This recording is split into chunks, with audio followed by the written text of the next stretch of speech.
Good morning, I'm Genevieve DiNatale, Editor-in-Chief of Newslink Live, here with a recap of today's top national and international stories. The latest Emerson College national poll shows 49% of voters support Vice President Kamala Harris and 48% support former President Donald Trump for the 2024 presidential election. When undecided voters are asked which candidate they lean toward, Harris's support rises to 50% and Trump's to 49%. Spencer Kimball, executive director of Emerson College polling, noted that 56% of men support Trump, while 42% of men do not. In contrast, women favor Harris 55% to 41%. Additionally, Hispanic voters support Harris 61% to 35%, and black voters back her 81% to 12%, while white voters favor Trump 60% to 38%. The poll, conducted from October 14th to 16th with a sample size of 1,000 likely voters, has a credibility interval of plus or minus 3 percentage points. In other news, the New York Times published a story on October 22nd with an exclusive interview with Trump's longest-serving chief of staff, former Marine General John Kelly. Kelly told the Times that Trump was a fascist, would govern like a dictator if he could, had no concept of the Constitution or the rule of law, and added that he was very concerned about Trump's recent comments about using the military against domestic opponents, which Trump referred to as the enemy within. Here's what Kelly said to a New York Times reporter about Trump being a fascist. Kelly began by reading a definition of fascism he found online. What do you think? Do you think he's a fascist? Well, I'm looking at the definition of fascism. It's a far-right, authoritarian, ultranationalist political ideology and movement characterized by a dictatorial leader, centralized autocracy, militarism, forcible suppression of opposition, belief in a natural social hierarchy. So certainly, in my experience, those are the kind of things that he thinks will work better in terms of running America. You know, again, back to this issue of, democracy is complicated, messy to operate, probably the worst kind of government there is, except for all the other ones. I think Churchill once said that.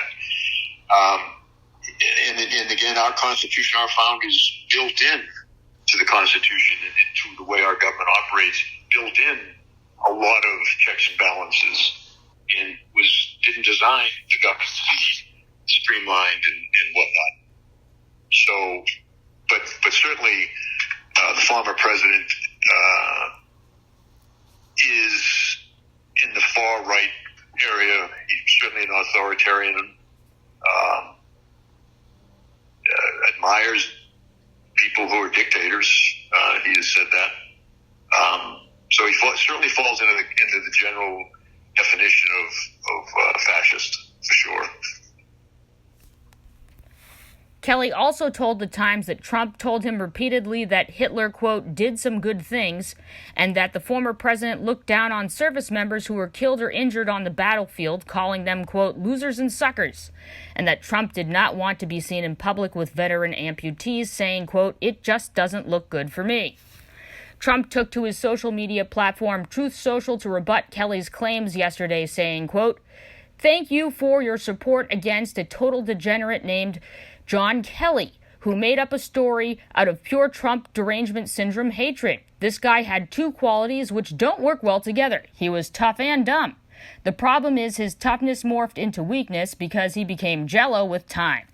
The story about the soldiers was a lie, as are numerous other stories he told. Even though I shouldn't be wasting my time with him, I always feel it necessary to hit back in pursuit of the truth. John Kelly is a lowlife and a bad general whose advice in the White House I no longer sought and told him to move on.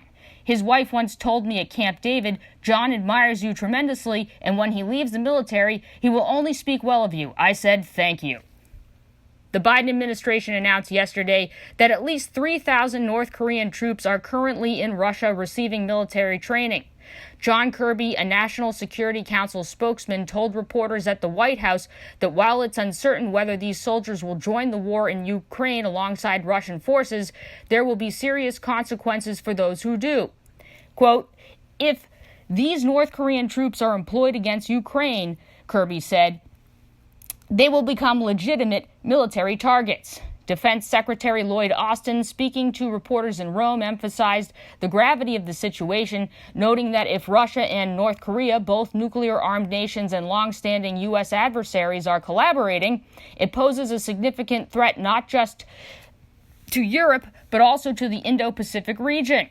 Austin suggested that North Korea's troop deployment may indicate weakness in Russia's military more than 2 years into President Vladimir Putin's invasion of Ukraine, which has resulted in hundreds of thousands of casualties on both sides. He noted that Putin has previously sought drones, missiles, and munitions from allies like Iran and North Korea to address critical shortages. Kirby confirmed that the Biden administration will continue to supply weapons and material support to Ukraine should North Korean forces enter the conflict. Stay tuned to Newslink Live for more updates and in-depth coverage. Thank you for joining us.